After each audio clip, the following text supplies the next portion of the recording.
Well, folks, welcome to one more edition of Politics Done Right. I'm Egberto Willies, your host. Thank you so kindly for being a part of the show. We are going to have a great show for you today, as usual. Folks, let me tell you, it's an interesting situation, But you know how I want to start?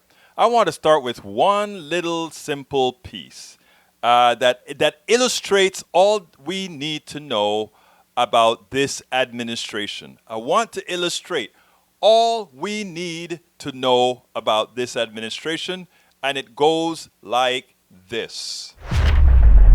Yeah, the president has said unmistakably that he wants schools to open, and I was just in the Oval talking to him about that. And when he says open, he means open and full, kids being able to attend each and every day at their school.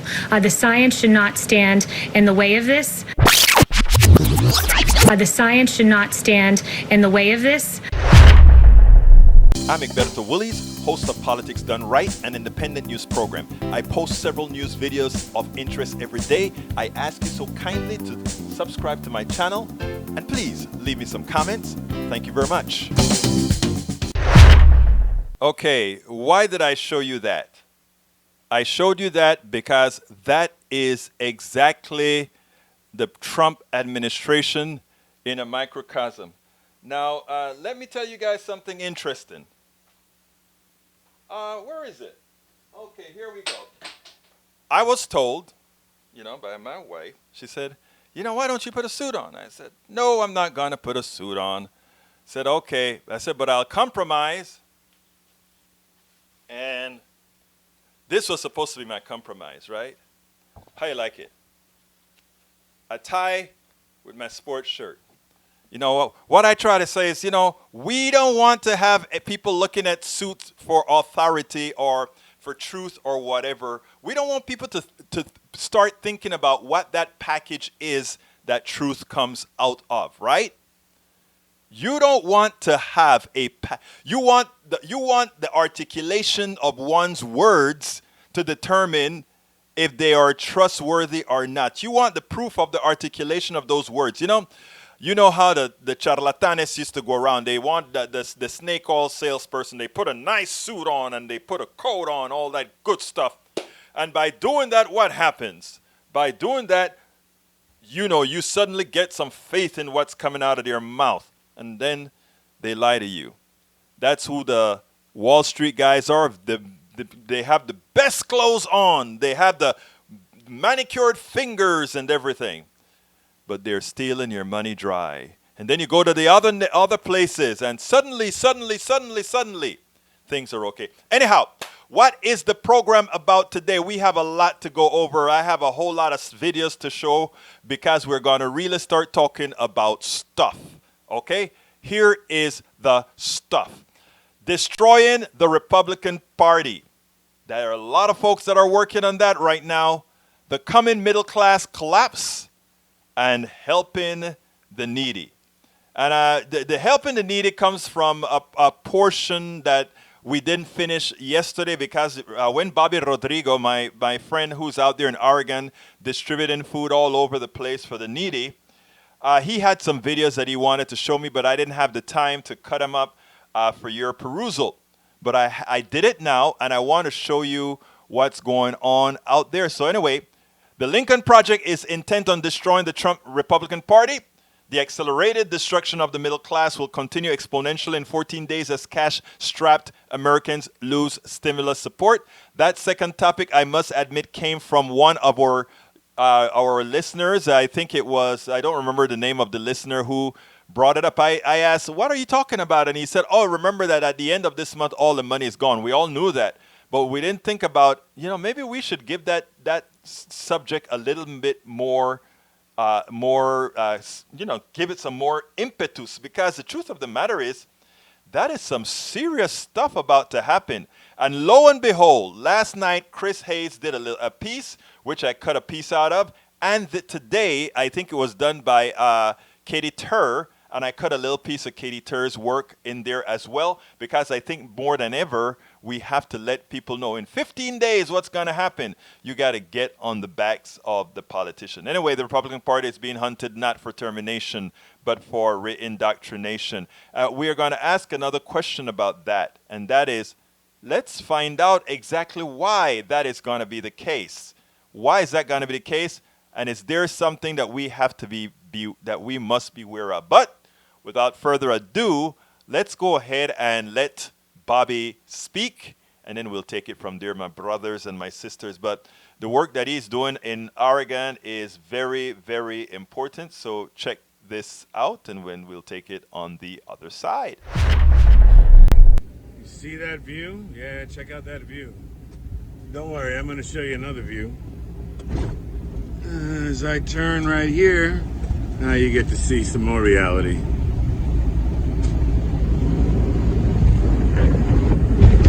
Yeah.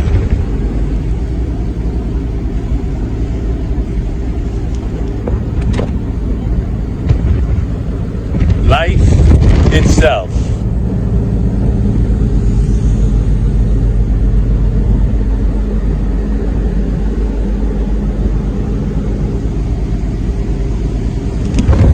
The view is good.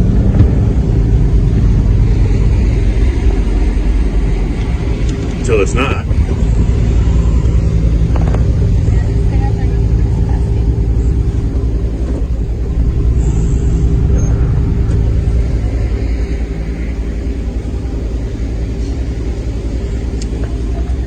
Let's see. Oh my God, it's the United States government. I can't seem to get away from it. The United States government in all its glory. Let's check it out. Yep. That video didn't start. Oh, you missed all my sarcasm and cynicism?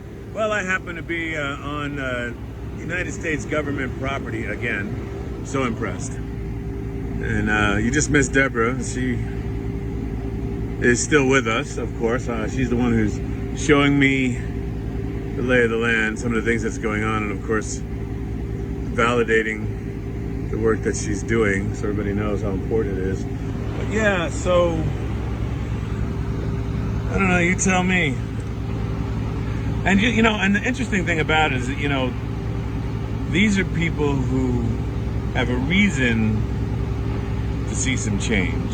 So as Deborah was talking about earlier, one of the important things she's doing is making sure that the head count is right and making sure these people can get registered to vote because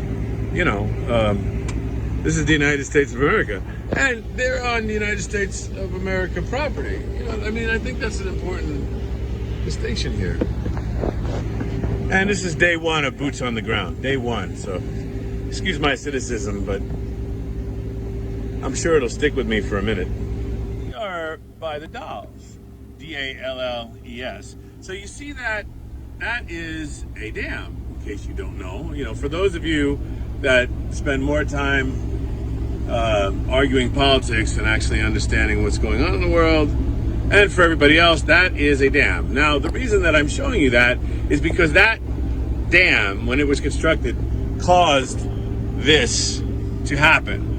Wait, oh my God, I'm so excited. It is the United States government again. Well, U.S. government, but Lone Pine, and so please understand what that means. I want to show you something. So it says in lieu fishing site. So what that means, so just so we're clear as far as Native American communities are concerned, what that means in lieu of is because when they built two dams, this one and another one, when they built that dam, it literally flooded Native American communities. And these sites are now the replacement of those original Native American communities. And they have actually there's been legislation and all kinds of things to deal with this that has been ignored for decades. That is what you're seeing. Now, mind you, these United States government locations don't have electricity. They do not have, or they only have usually only one source of water. And if they have restrooms, it's a shared restroom. And of course, you see the rest of the shenanigans that are going on here. So, just saying. So I want you to see the Lone Pine. There's the Lone Pine restaurant. How's that for a reality check? So this is, and just think of all the things that we take for granted. How about if you get sick, where are you getting your medicine from? Suppose you have to have refrigerated medicine. Where are you putting it? Because you don't have a refrigerator. Just saying. Reality check. We're checking on communities because we have food left over from the giveaway that we did. And we're at Cascade Locks right now. Go ahead and describe where we are, please. We're at the Cascade Locks treat fishing in-lieu site, and this is where the fishermen camp when they're here fishing. Some people live here year-round, which is considered homeless. So this outreach effort is to help those people that live in in-lieu sites. Sometimes it looks like you're, coming into a third world country when you come into one of these sites. We have no electricity. Water sometimes is not good. Drinking water. They have shared bathrooms. And so part of Inchiwana housing is to address some of those issues. Right now, one of our projects is to the Census 2020 Native Census, trying to make sure the hard-to-count population of Native Americans living in these sites get counted in the census so that we can bring resources to this area, which are much needed. So we're really thankful to all the partners that are helping us out. And we're thankful for you, Deborah. Thank you so much. You're welcome. So you heard from Deborah there. She was telling you all about what she's doing, and this is where we are. So everybody, there's your evidence. This is the real world, people. Get off of the mainstream media and step out into the community and see what's going on for yourselves. Oh, and I have a mask on, by the way. Okay, Michael Rudnan, what Bobby is trying to show there is that it is different inequities and reasons behind them. They're not always they don't just happen out of the blue. These people had their homes, etc., where they wanted to build a dam. They moved them into, because they wanted to build that dam for the betterment of society, they moved those folks elsewhere. They were provided no plumbing. They were provided none of the things that, they were provided no amenities. So you get moved off the land that is supposed to be yours, and that's what happens. But this is a continuation from what Bobby did yesterday, and I promised you guys that I was going to bring it to you when I processed the video. I processed the video last night, so I went ahead and I put that out today. But anyhow, the subject at hand today, the first part that we want to discuss is we're going to talk about the Republican Party and the destruction of the Republican Party right now. Many people are concerned, right? They're very concerned that what's going on in the Republican Party right now in destroying the Republican Party right now, what is going to occur afterwards? Is this just we work together to get rid of what the Trump Republican Party is, and then all chaos again breaks loose because the new Republican Party? Take a look at what Bill Kristol had to say, and then we'll take it on the other side. Bill, if our poll called you up and asked you, do you consider yourself a Republican, would you still put yourself in the Republican column, or have you left the party? Yeah, I don't know. We don't have state party registration here in Virginia, as you know, Chuck. So I get to just say I'm going to take an election at a time. I think I said at some point that I'm a Democrat for 2020. I think it's very important that Trump loses. I think it's important that Biden wins. And I do think it's important that the Trump enablers at the federal level also lose. So I'm on board with a Democratic victory in 2020. I can imagine voting Republican in 2022 if it's a non-Trumpy Republican Party. But that's a huge question, obviously. Well, what was interesting about your piece is this: you sort of admit that you may not be. Let's say you succeed, right? You've been part of this campaign of Republicans who essentially left the fold to figure out how to defeat Trump, get Trump out of the party, right? Treat Trump as a cancer, see if you can cut him out. If you succeed, you don't expect to be invited to the, okay, how do we rebuild the GOP meeting. Is that a healthy thing for the party or not? I don't really expect to be invited. In a funny way, I don't want to be invited. Honestly, I was a bunch of these senators who've gone along with Trump and all of his assaults on democratic norms and these policies that you've described so well in the first half of this show that are killing Americans. and governors who've been intimidated by Trump into incredibly foolish policies and reopening their states and bars and everything, and then not even and overturning local ordinances, banning masks. I mean, I don't really want to go to a meeting with those people. And so part of me thinks it may well be a lost cause, and it may deserve to be a lost cause, the Republican Party. Again, not because its views are necessarily off from that of a majority of Americans. Majority of Americans could be wrong. It's good to have a party with minority views, but because they've been complicit in this actual administration and in the kind of governance we've had from the Trump White House, which has been such a disgrace, I think. On the other hand, it would be unhealthy for this party, for this country, to have two major parties, one of which I think continues in this nationalist, populist, sort of authoritarian, demagogic way. Right. And so you hate to say, well, I'm just walking away because, I don't like it and I disdain it. And I think it's really a bit of a disgraceful performance, but it would be healthy if we could have a healthier Republican Party. But wishing doesn't make it so. So that's where I go back and forth, and I think it's maybe there'll be a new center. Maybe we can work with centrists from both parties. I really don't know. I do think for the short term, i.e. this year, Trump and the Republican Party that has enabled him and the conservative movement that has rationalized what he has done need to be held accountable. That last statement is very, very important. The people in the past Republicans that are saying it is not only Donald Trump we're out to get, but we're out to get the senators and Congress people that supported Donald Trump, and we're out to get also the establishment, meaning the moral majority and the evangelical leaders that became sycophants of Donald Trump. We're out to get them all. It's a purging. That is what we're looking at right now.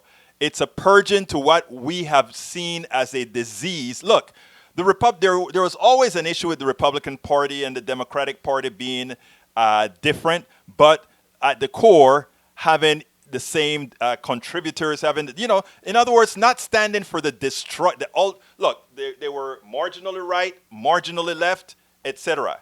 But the viciousness of the right wing as they took over with Ronald Reagan, that created a different Republican Party that meant no progressive issues could get passed. No progressive issues could move forward. We could not become a more intelligent country again because they snuffed it all out. That you have Republicans now realizing that that is a clear and present danger for the country. The dumbification of the country actually is for the destruction of the country. For some of these guys to finally realize that they're not only after Trump, they're after the party. Now, what comes after, I want to play this piece here because this is a thing that is of concern to many of us progressives. This is what we need to be concerned about. And it starts with folks like the Lincoln Project. So check this out. Dan Pfeiffer, co-host of the wildly popular Pod Save America, he asks this question in a new piece. I'm sure you've seen it. The Lincoln Project, friend, foe, or fraud? There is this kind of strange alliance right now between anti-Trump Republicans and Democrats. What happens to that alliance if the president does lose in November? How long does this strange marriage last? Well, Craig, I mean, look, pal, we burned our boats and our bridges when we did this. There's no going back here.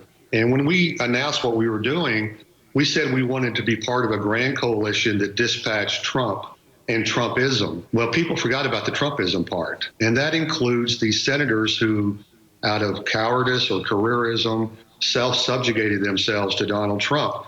And if we're so fortunate that we can get rid of the main zombie, there's still all these other zombies that are going to be roaming around the body politic, people like Tom Cotton and Josh Hawley, and these MAGA governors in Florida and Texas and Georgia and Arizona, for example, who are so afraid of offending the president that they were literally willing to sacrifice their citizens as opposed to doing the right thing in terms of the COVID pandemic. So we're not going back. We have a lot of work in front of us. I understand why some groups would be anxious or nervous that we're going to somehow turn on them. But do they honestly think that after trying to dispatch Donald Trump and taking on our own senators, that we would go back to Donald Trump Jr. or something? I mean, what the hell? We're here. I'm Egberto Willies, now host of Politics Done Right, an independent news program. The idea is, let me just tell you, see what Weaver just said? I want you to first know this and know this right away. Don't believe it, all right? First of all, don't believe it. Let's just be smart. These guys are going to be very helpful in purging the Republican Party. But when the Republican Party is reconstituted with the old guard, much of the things that they support are diametrically opposed to what true progressives support. But it's a healthy fight. It will be a healthy fight.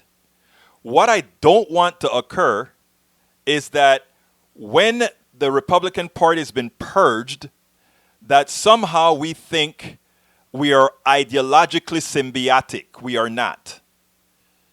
In other words, one side believes that the corporate state is benevolent, and the other side believes that a social state is benevolent. And you're going to have people say, oh, you said social state, socialism, communism. Nope, that's not what I'm talking about. Whenever one talks about a social state, one talks about humanity coming first. And what do we mean by humanity coming first? We decide how we want to build our society. We want people to only work 30 hours a week, let's say. We want people to be able to take 3 weeks of vacation every year. We want people to be able to go to the doctor without having to come up with a whole bunch of pay, etc. We want people to know that their kids, if they want to go to work, has a place to stay, and if they and that would be subsidized. We want people to also know that if they want to start a company or whatever, their healthcare is not somehow tied to a company who makes them, in effect, an indentured servant or, at worst, a slave to a corporation. So we decide the things that we want first as humans, as a society. And after we decide what we want within a society, the corporations are built around that. And not only are the corporations then built around that, their policies are intended, their policies are then made to make sure that those realizations of what we call a society is actually realized. So what I'm saying is, just like every engineer takes the different outputs from scientists, massage it together, put it together, and create something of value to society, we are saying we are going to take all those inputs of humanity, what we want from humanity, and then we're going to say, now that these are the things that we want, all corporations that are there in existence will fall within these realms. Then the costs of products and all those things will have all those things priced into it. Let me give a good example. People say, oh, how can that happen? Then the price of gas is going to, the price of gas is going to go up. And let me give an example, okay? Right now, corporations are asking you to pay the price of the spoils that go to the shareholders and that goes to the chief executives and the high-paid people. What do I mean by that? Let's use Pasadena, Texas as an example. Pasadena, Texas is where you have a whole lot of refineries out there. Big money makers, big refineries for all these corporations. And the spoils don't go to the guy who is risking his life in the tank. Many of them die in the tanks, okay? The spoils don't go to all these people. Let me tell you where the spoils go. They go up the ladder. So when you buy it, they try to make the gas as cheap as possible so that you buy a lot of it. There's a line that they call, there's a break-even line based on price and volume, okay? And where those lines intersect is what they call the optimum price. I'm getting a little technical in economics right now, but I just want to let you know that there's an optimum price based on volume that these guys have, right? What I'm trying to tell you is this. That optimum price does not include human cost. It does not include the cost that they call externalities. What I mean is the following.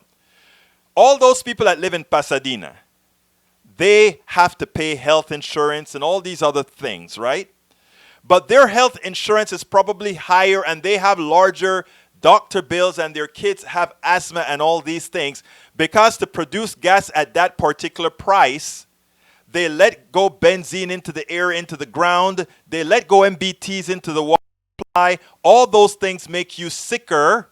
And in making you sicker, your cost of life and your benefits from life increase. So you are subsidizing. You're not paying it in taxes, but you're paying it in subsidies to the corporations to let those executives make more money. That is what's happening right now. In this state that I'm talking about now, where we say we create a state where we decide how we want to live first and then have the corporations act around it to live within those conforms, what happens then?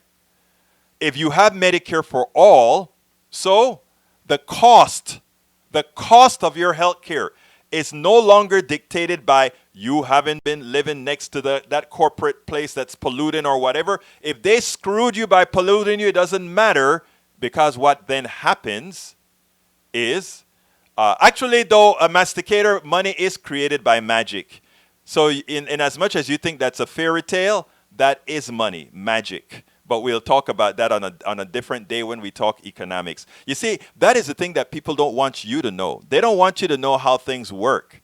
So they make you think that, oh, that is so silly. What he's saying is so silly. And they're basing what they're telling you on your own ignorance, right? Because you don't know. But that's why we have politics done right, and that's why we have a lot of smart people in this room that will answer that question to you about money being a magic cash fairy tale. I bet you somebody's going to answer that question before I get to it, because I got a whole smart bunch about folks in that room. Anyhow, so that is what I'm saying when I talk about let's first create a society and what society is going to be, and then the corporations, the companies must live within that domain. And given that things like healthcare and all of that is no longer attached to corporations, it means even little mom and pop shops, can now exist because their employees are covered by health insurance. Their employees no longer have to say, I can't take care of my kids, so I can't come in and bake the bread this morning.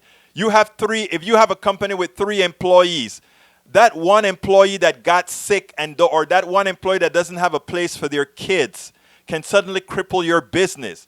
In a society that cares about you, you don't have those problems anymore. Why don't you? Because again, that employee will never have to worry about childcare, because as a society, we understand a functioning society that is efficient, those things make up a part about it.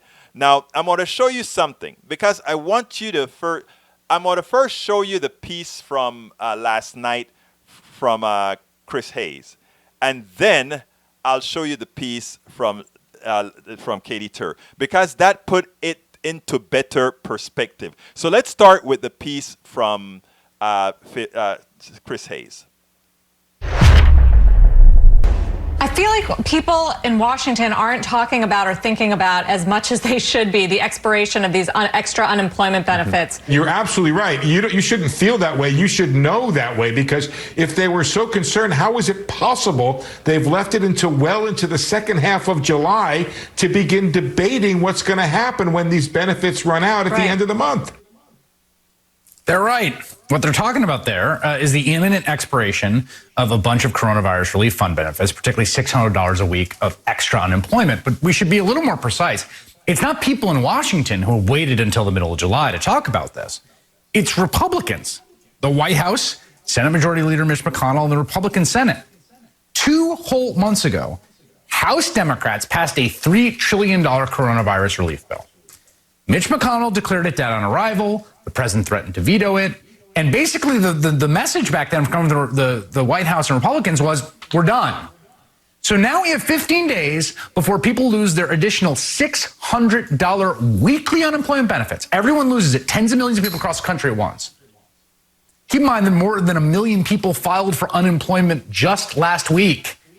And in 9 days, the federal eviction moratorium also comes to an end, which could, according to at least one expert, leave 28 million Americans homeless. So yeah, the time to act was months ago. I'm Egberto Willies, host of Politics Done Right, an independent news program. I post several news videos. Now, that was pretty clear. People are going to be in trouble. And by the way, I don't remember the caller who went ahead and told me, hey, what about the end of the month? It's going to be a crisis at the end of the month.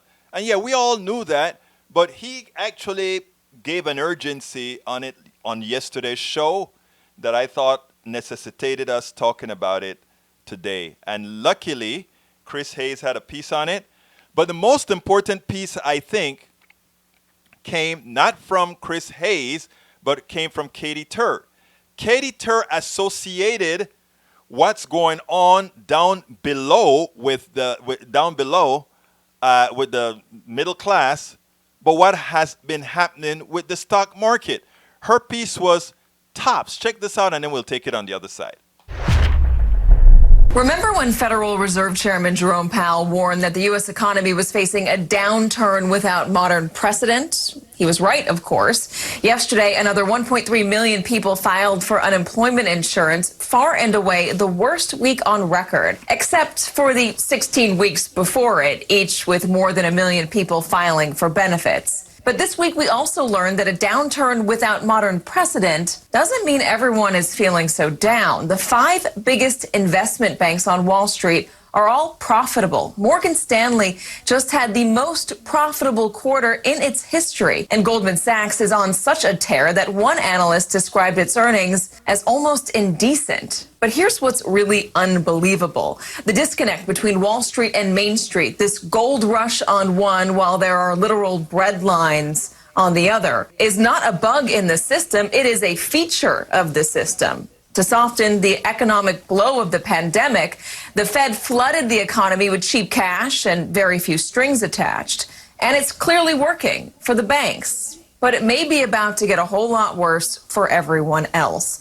At the end of this month, millions of Americans are slated to lose the extra $600 a week they've been receiving as part of the CARES Act, money that has been a crucial lifeline. To his credit, Chairman Powell has called on Congress to do more to provide relief for out-of-work Americans in April, and again in May, and again in June. If that money runs out while the virus keeps surging, eventually everyone hurts, and maybe even that'll turn to the banks. With me now is Sheila Cole-Hatkar, staff writer at The New Yorker. How is it that you can have Morgan Stanley posting its most profitable quarter on record, and as one analyst put it, Goldman Sachs can have indecent earnings, while on the other side of things, you can have millions of Americans going to food pantries? One thing that's important to remember is that the stock market, much as President Trump likes to brag about it, the stock market is not an accurate reflection of the economic health of Main Street America. And the people who tend to benefit the most from a rising stock market are corporate executives, investors in big investment funds like hedge funds. And while there are many Americans with money invested in retirement accounts, usually that does not translate into food on the table. So they're really not reflecting the same world. The unemployment benefits, the extra $600 runs out at the end of the month. There is more urgency around potentially extending that. The president is talking about how he wants a payroll tax cut included. Would a payroll tax cut help average Americans? The payroll tax cut, which the president has been talking about since the beginning of this, it's a little controversial because it only helps people who are employed. And a lot of economists believe that in a situation like this, an unprecedented sort of across the board economic collapse, you need to get cash into people's hands. How much did that tax cut that the president and Congress passed a couple years ago have to do with this widening gap between the very rich and the middle of America? Although they had promised that there'd be this sort of trickle-down effect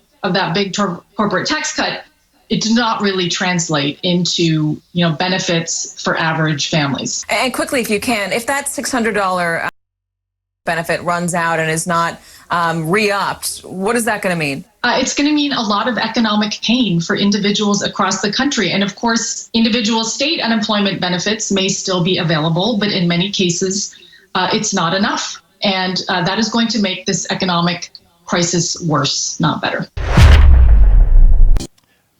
And let me tell you, it's not only going to make it worse, but it's going to cause a lot of other businesses to fail. That $600 that was in that we have putting into the economy right now to buy bread is no longer going to buy the bread that we have buying a burger here and there. So you're going to see your McDonald's shutting down, your Burger King shutting down. I'm just using those as examples. There will probably be other ones, but it's probably the smaller ones that are going to shut down. The chains are probably going to be fine altogether, but those small places are going to shut down as money disappears. Look, I think it is important for people to understand the basic tenet of what she just spoke about. The basic tenet of what she just spoke about is, think about it. Our economic system points out something. As the mainstream suffers, they get a chance up at top to increase efficiencies that aren't otherwise available to them. And that is the reasons why you're seeing the stock market taking off.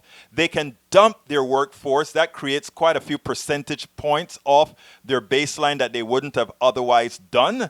They have a whole lot of other costs that they can get rid of. And then the stimulus, they got a much bigger share of the stimulus than the average American citizen that is roaming around inside of corporate America. Why? Because they have the necessary lobbyists to make sure that things work the way they want it to work. So anyway, I need to go ahead and start talking to the folks and the messages that you're putting out there now. So first of all, let me welcome everybody to the show. Michael Radnen, AVQ, Dimitri OG, ¿cómo estás? Si es viernes. Yes, it's Friday.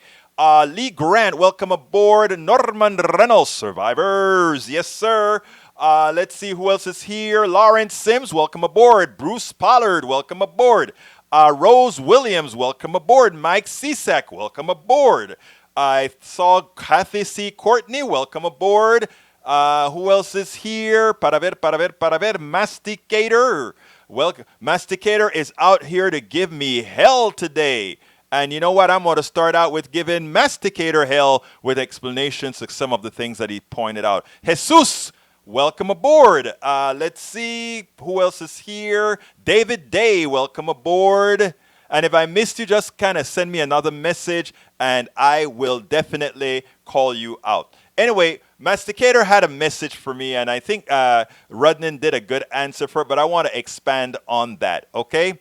The Masticator said, no, I don't want to use that one yet. Masticator first says, you know beans are created by magic, the magical fruit. He's talking about, he decides that he wanted to talk about how that shouldn't occur there. He wants to talk about somehow, I'm advocating creating money out of nowhere. To which I say, Masticator, you are right. I want the government, which is a sovereign entity, in order to keep our economy going, to create money. Yes, I want that. But Egberto, that is inflationary. Remember in Germany when they had to bring buckets of paper to buy a loaf of bread.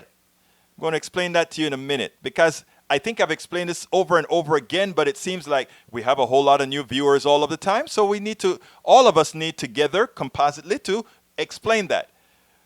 Look, the only way you get inflation, first of all, money is not real. Money is created by some sovereign entity. And in the case of the United States, we're a big country. We create money because people are willing to accept our tender as a means of exchange. All right? Now, here's a magical thing about money. Money can only be inflated if people don't want it and you have to give more of it for them to take it. And the only reason you have to give more of it is if you have something called scarcity. In other words, if I have a whole lot of hamburgers to sell, and what's going to happen is the price of those hamburgers, because there's some X amount of money out there, in order for me to get rid of all that hamburgers, I have to make sure that I don't have more hamburger, or rather, if I have too much hamburgers, there's not enough money to buy it. So I throw more money out there so that there's more money to buy the hamburgers, because the price of the hamburger is going to keep falling. It'll keep falling, right? So what you have to do is, we can inflate the money supply as long as there are products to buy. If there's not a shortage of products, we can keep inflating the money supply. And you know how we know that this actually works? Guess how we know this actually works? Because the government has been doing it for corporations for some long time. They just didn't tell you about it. And human love solidarity, I'll tell you a little bit about that $1 trillion debt in a little bit. It never has to be paid, actually. But here's the thing. Here's the funny thing about it. You have a lot of people when they hear things like quantitative easing, it sounds fancy. But it's effectively saying the government has been printing money in the gazoo for, guess who? For the corporations, for the bankers. Quantitative easing made these bankers could expand the money supply at will almost. Quantitative easing. Look it up, my friends. Quantitative easing. Another thing is the repo market. Every single time, every night, banks have to make sure that their books balance. Many times they don't have the cash to balance their books, so they have to take out an overnight loan. That overnight loan is usually made between banks. That money, or rather the interest rates on that loan started to skyrocket up to 10%. The government didn't want that because it'll freeze the credit markets. So what did they do? The government threw out the loans for these guys. They expanded the money supply. They expanded the money supply. Not for you, for all the corporations, for the bankers. They didn't tell you about that. They didn't tell you the trillions that was going into doing this. Now, my friend, and by the way, folks, if you want to support the show, we do important work. We tell people, if you're on YouTube, you can just click on that $sign and give us a super chat. And if you want to support us, become subscribers to what we do. A lot of heavy lifting, a lot of heavy work, a lot of research. Just go to politicsdoneright.com/Patreon and become a Patreon. Patreon is spelled Patreon. Actually, I'm going to put those links in there right now, because we really need your support to continue doing what we're doing here. So here, if you want to support us, right, go ahead and go to patreon.com. Not Patreon. Go to politicsdoneright.com/Patreon. I just put that into the link. And if you want to become a subscriber via Facebook, you just go to politicsdoneright.com/Facebook. If you want to support us via PayPal, you just go ahead and do that at Oh, thank you so kindly, Human Love Solidarity. Thank you for your super chat. You are a wonderful person, and you are supporting something that is very, very important. You can also shop at our store, and here it is for our store, which is politicsdoneright.com/store. Anyway, going back to the trillions that we say we leave as debt to our kids, right? I always say that as well. I normally say those words as well. But let me tell you what it is deep down on the inside that I know. That is debt that never has to be repaid. That debt can be repaid ultimately with inflation. If during times of crisis, we blow up the debt, and during times of not having a large crisis, we don't have to pay the debt off. We just have to pay the interest on that debt, right? And as we pay the interest of that debt, and as we inflate, as we have inflation, that debt becomes such a small part of the totality of the economy, it's inconsequential. We can call it the moderating force of capitalism. A lot of people don't understand these concepts. They lie to us a whole lot to give us a false sense of scarcity. And what that false sense of scarcity is meant to do is to force you to work as a slave. In other words, they want you to continuously be at a discount to the corporation. And what do I mean by they want you to work at a discount for the corporation? It goes as follows. If you are always in fear of your job, if you are always in fear of getting paid what you are worth, then you will worth for a lot less than you are. You'll work for a lot less than you are worth. And if you work for a lot less than you are worth, that is called giving away your excess labor. And who owns your excess labor? Your employer. Your employer owns your excess labor. And that is, so what I try to instruct people on, right, is to tell them, when you see Jeff Bezos is worth $100 billion, even though 6 months ago he was only worth $50 billion after he gave his other half to his wife, right? That $50 billion increase is the money that he didn't pay you that you were worth. And once we start understanding our real worth, there's somebody who left a message in here that said something to the effect of, I don't recall what the message is. I'll get to it later on. Jesus says, let's see, isn't deflation when something costs less because it's done more efficient and kills job? That is efficiency. That is efficiency. And what efficiency should do for us, Jesus, is it should give us a shorter work week. But right now, what efficiency has given Americans, and if you take a look at what they tell you when you look at you read the stock books and all of that, they'll say, well, America has become a lot more efficient. They call it productivity. That's how they refer to it. America has large productivity increases. Well, if we have large productivity increases, one of two things can happen. They can pay you more out of the productivity, or they can have you work shorter work weeks and have more employees. I think a balance of both would be best for society. In other words, work a little bit less, and not only work a little bit less, but also make a little bit more. But right now, productivity increases go to the extremely high salaries of the executives. It goes to the extremely high dividends paid to the shareholders who are sitting down at their pools drinking their tea as you risk your life, as you risk your lungs, as you risk your well-being. That is the definition of capitalism. You don't matter.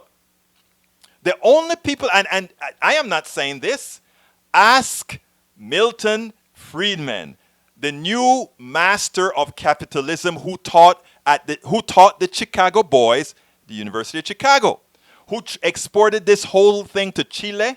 Look at what's going on in Chile. They've even privatized water in Chile, which is what they're trying to do here. That is what I don't remember the name of the billionaire here in Texas is doing. Well, he's dead now, but privatizing water, privatizing everything. That is what they're doing in Nigeria. In Nigeria, you can't get clean water. The government does not invest in clean water plants. You know why? The corporations have convinced them that there's another model.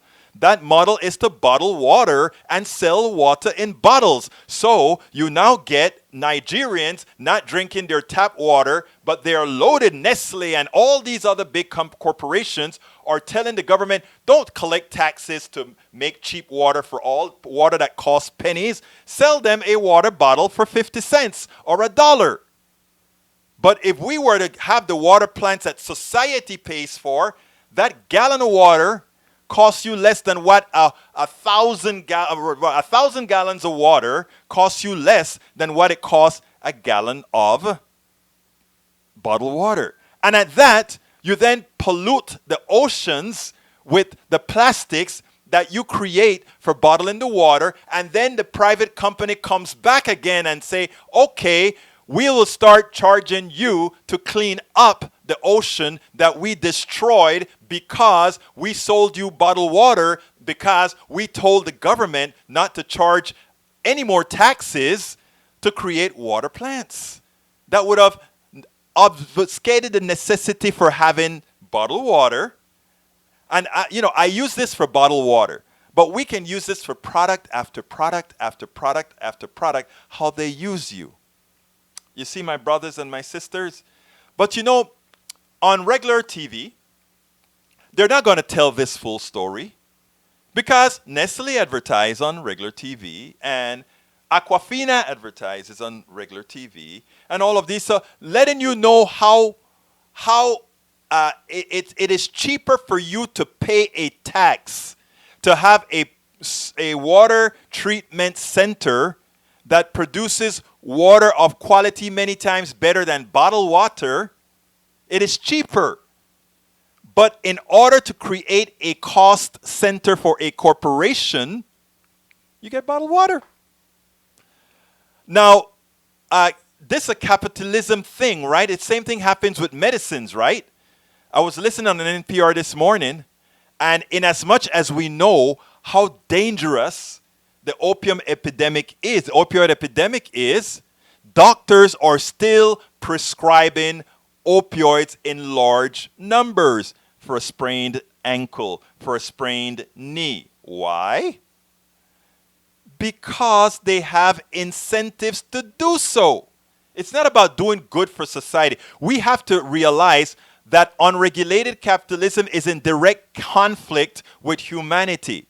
In order to enrich 0.1%, in order to make a large percentage of a 10% very well-being and the next 20% livable, and the 80% suffer the risk of feeling as indentured servants. That we have people who protect that system at all costs. So it shows how effective indoctrination via the Powell Manifesto. If you go to my website, egbertowillies.com, do a search on Powell Manifesto. And just don't read the Powell Manifesto only. I've written documents that reference the Powell Manifesto and exactly what it really means. Check it out, please. And the reason I'm asking you to check these out is these are things that they don't want you to know. The Powell Manifesto says look, progressiveness is getting Americans smart. They're going to realize that we are taking their excess labor. They're going to realize that we are stealing from them. They're going to realize that they're working for us at a discount. We can't let them understand that. We have to create the Heritage Foundation to confuse them. We have to go into the schools and confuse them. We have to pay these ministers a lot of money so that, given that people follow ministers, anybody, people follow their reverends, their pastors. They have faith in their pastors. I'm not going to knock faith. I'm going to knock the pastors. Because faith can be a good thing if it's done for good. My wife's pastor, he does some great work in the community. I don't go to church. I'm a humanist. But the work that he does in the community speaks well of what he does, speaks well of his heart. But these ministers that cannot be considered anything other than opportunist animals, that they prey on people like tigers or they prey on you. Thank you very much, Michael Redden. Those people are the ones that we really have to be cognizant of because they are following the tenets. When the Powell Manifesto said we have to get into the schools, we have to get into the churches, we have to get into all these places so that we can confuse, so that we can lie to, so that we can do all these things to make you work against your own interests. Brothers and sisters, that is why we do. That's why I do what I'm doing here. That is why I do, and that's why we do what we're doing. When you see a Bobby Rodrigo going around the country, it's hard work. When you see all these folks that are out there, these activists that are out there saying there is a better way. There is a better way, and coronavirus is giving us the opportunity. Make sure to keep us on air so that we can look. The sacrificial lambs of America are the currently 140,000 people who have died from the coronavirus. They are now our heroes. They have given us a platform necessary to show America what lack of health care means, what lack of leadership means, what putting capital ahead of humanity means. A whole lot of that 140,000 people that are dead didn't have ventilators because we, in as much as we had a stockpile of them and we had the contracts to build them at $3,000, Donald Trump made sure that we had to buy them at between $25,000 to $50,000. In as much as we had a whole lot of things that could have mitigated the coronavirus like many other countries had, we didn't for the sake of our economic system to enrich a few. Keep us on air. Please, if you're on YouTube, consider doing what our good friend just did. Human Love Solidarity. Give us a super chat if you have the wherewithal to do so. If you have the wherewithal as well, please become a Patreon. Please support us at our Patreon, and that is at politicsdoneright.com/Patreon. You can become you can also join us on Facebook. Please subscribe on Facebook. Facebook just gave us the green light to accept memberships on Facebook, so we only have a few. We need quite a few more, so please go to politicsdoneright.com/Facebook. Please also consider shopping at our store. That is politicsdoneright.com/store. I think we will make it through the week without exploding. Bruce, we're not going to explode. Bruce, we're going to do great. Look, I am so positive. I am not a person that is saying the sky is falling. I am not saying that. Although, you know, somebody is saying that. Let me play one more thing for you. Somebody is saying the sky is falling, and guess who it is? It is Mary Trump. Check out what she had to say. To us with our colleague Rachel Maddow last night on what would be the long-term effects of her uncle's re-election. This is beyond partisanship. This is so beyond party. We need to be thinking about this as Americans. We need to be thinking about who we want to be as a people going forward. So continuing along this path, which is exactly what would happen if Donald were to be elected in 2020, would, I absolutely believe, be the end of the American experiment. I do not believe there's any coming back from this. She said if Trump is reelected, I don't think Trump is going to be reelected. But let me give a positive to people. I don't want people to be fearing anything. Look, I am at this a long time, through Bush, through all. Look, let me tell you something, guys. It is all about a continuous fight. Okay? It's always a...